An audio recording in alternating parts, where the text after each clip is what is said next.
এই যে মনুর দল, তোমাদের পার্ট 2 তে স্বাগতম। তো আমাদের সূচক ও লগারিদম 4.2 এর যে অঙ্কগুলো আছে তার পার্ট 2 নিয়ে আমি আজকে হাজির হলাম।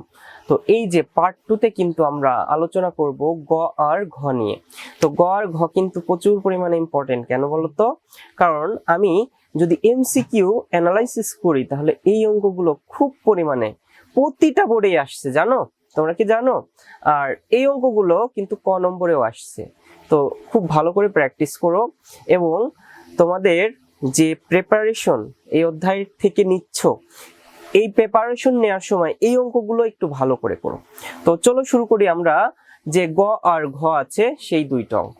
তো আমাদের গ নম্বরে দেখো একটু ক্রিটিক্যাল, বোঝাই যাচ্ছে না আমরা এখানে কি নেব, কিন্তু যদি আমি একটু সিস্টেমে কাজ করি, মধুর মতন কাজ করি, তাহলে কি হবে দেখো তো।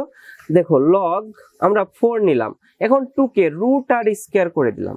আমি কি কোনো কিছু বেশি নিয়ে ফেলছি? আমি কি সত্যি কোনো কিছু বেশি নিছি? তোমরাই বলো তো।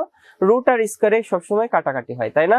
রুট আর স্কয়ারে সবসময় কাটাকাটি হয়। তাহলে আমরা কি করছি, দেখো রুট আর স্কয়ার নিছি, কাটাকাটি করে দিছি। কিভাবে? রুটের মান কত? হাফ, হাফ ইন্টু 2, তাহলে 2 2 কাটা একই তো থাকে। তো আমরা কিন্তু কোনো কিছু বেশি নেইনি। এই বেসিক গুলো কিন্তু খুবই ইম্পর্টেন্ট, তো তোমরা এই বেসিক গুলো খুব ভালো করে কমপ্লিট করো। আর যারা জব প্রিপারেশন নিচ্ছেন তাদের জন্য কিন্তু এই অঙ্কগুলো খুব ইম্পর্টেন্ট।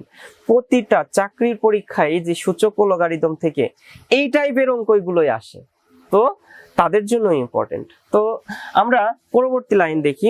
তো আমরা লগ, আমাদের এখানে 4, আমরা এই স্কয়ারটাকে একটু ভিতরে নিয়ে আসি। আমরা কি করতে পারি? 2 দুগুণ কত লিখতে পারি? 4। তাহলে আমরা এখানে 4 রুট লিখতে পারি। এখন আমরা রুটের মান কত? লগ, আমরা রুটের মান কত পাচ্ছি? হাফ, তাই না? আমরা রুটের মান কত পাচ্ছি? হাফ পাচ্ছি। তো হাফ বসায় দেই।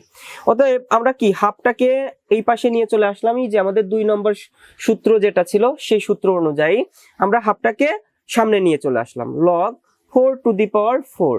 তাহলে আমরা এইটুকু সমান কি জানি বলো তো? তোমরা এবার বলো, তোমরা কি পারবা না? অবশ্যই পারবা। এইটুকু সমান আমরা জানি 1, তাহলে হাফ গুণ আমাদের 1, তাহলে কত হচ্ছে? আমাদের অ্যান্সার কিন্তু হাফ। এটাই কিন্তু আমাদের প্রদত্ত গ নম্বর অঙ্কের অ্যান্সার। তো আমরা আবার একটু তোমাদের জন্য রিক্যাপ করে দিচ্ছি। তো দেখো ফার্স্টে আমরা কি করছি, এই যে 2 কে আমরা স্কয়ার আর রুট দিয়ে কি এটে দিছি, তাই না? কোনো কিছু বেশি নেইনি। তারপর কি করছি, রুট আর স্কয়ার কাটাকাটি হয়ে সেই 2 থাকে। এখন স্কয়ারটাকে ভিতরে নিয়ে আসে, 2 দুগুণ আমরা 4 লিখে দিছি, আর রুটকে কিন্তু রেখে দিছি। একটু টেকনিক ইউজ করছি, তাই না? টেকনোলজিয়া, তাই না? তো আমরা টেকনোলজিয়া ইউজ করেই এটা করছি। তো আসলে ব্যাপারটা এরকম। তো তারপর দেখো আমরা রুটের মান কত? হাফ, তাই না? রুটের মান কত? হাফ। তো হাফ আমরা বসায়ে দিলাম এই লাইনে। তো হাফটাকে আমরা কি প্রথমে নিয়ে চলে আসলাম, তাই না? এখন লগ 4 টু দি পাওয়ার 4 সমান কি হয়? 1, তাই না? সেই 1টা বানানোর জন্য এত টেকনোলজিয়া, তাই না? তো আমাদের হাফ গুণ 1 আমাদের কি হচ্ছে? হাফই হচ্ছে, তাই না? তো আমরা গ নম্বর কিন্তু পেয়ে গেছি। এখন আমাদের যে ঘ নম্বর আছে, কি অঙ্ক রে? এই অঙ্কটা এখন করতে হবে, তাই না? তো আমরা শুরু করি। তো আমাদের উপরে কি কত আছে? 400 আছে, তাই না? 400। এখন যেহেতু 400 আছে, তাহলে আমাদের ওই 400 কে 2√5 আকারে প্রকাশ করতে হবে। ক্যালকুলেটরটা সাথে নিয়ে বসো। তো দেখো আমরা কি করব, আমরা 2√5 গুণ 2√5 গুণ 2√5 আরেকটা করি ইন্টু 2√5। তো আমরা একটু 4টা 2√5 ক্যালকুলেটরে গুণ করতে থাকি। 2√5 গুণ 2√5 গুণ 2√5 গুণ 2√5, ঠিক আছে? দেখো তো 400 হচ্ছে কিনা? অবশ্যই 400 হয়, তাই না?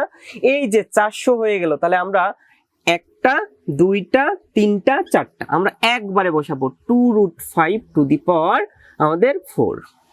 ক্লিয়ার ব্যাপারটা? ক্যালকুলেটর নিলে ইজি, ক্যালকুলেটর নিলে ইজি, ক্যালকুলেটর নিলে ইজি। তো আমরা 2√5 টু দি পাওয়ার 4 বসালাম। এখন 4টাকে আমরা সামনে নিয়ে চলে আসলাম, তাহলে কি হচ্ছে? লগ 2√5 টু দি পাওয়ার 2√5। তাহলে এইটে ভিত্তি আমাদের এইটে পাওয়ার 1 যখন হয়ে যাবে তখন কি হবে? পুরো সূত্রটা কি? Log a to the power a সমান 1, log a to the power a সমান 1। তাহলে আমরা কি বসাবো? 4 ইন্টু 1 বসাবো। তাহলে 4 কে 4, এটাই কিন্তু আমাদের প্রদত্ত অঙ্কের অ্যান্সার। এগুলো কিন্তু মান নির্ণয় করতে বলছে, মান নির্ণয় করতে বলছে। তো আবার বলি, 400-কে আমরা 2√5⁴ করতে পারি ক্যালকুলেটর দিয়ে। এরপর আমরা 4টাকে সামনে নিয়ে আসি, এইটুকু সমান 1 বসায় দেই, দেন অঙ্ক কমপ্লিট। তো তোমাদের অনেক সুন্দর করে অঙ্কগুলো বুঝাই দিলাম। যে 2টা অঙ্ক করছি, আশা করি তোমরা প্র্যাকটিস করবা খুব ভালো করে। আর পরীক্ষার হলে যদি অঙ্কগুলো পড়ে তাহলে অবশ্যই সলভ করতে পারবা। তো আজ এ পর্যন্তই, সবাই ভালো থাকো এবং চ্যানেলকে সাবস্ক্রাইব করে রাখতে হবে। কেন বলো তো? পরবর্তী ভিডিওটা পাওয়ার জন্য।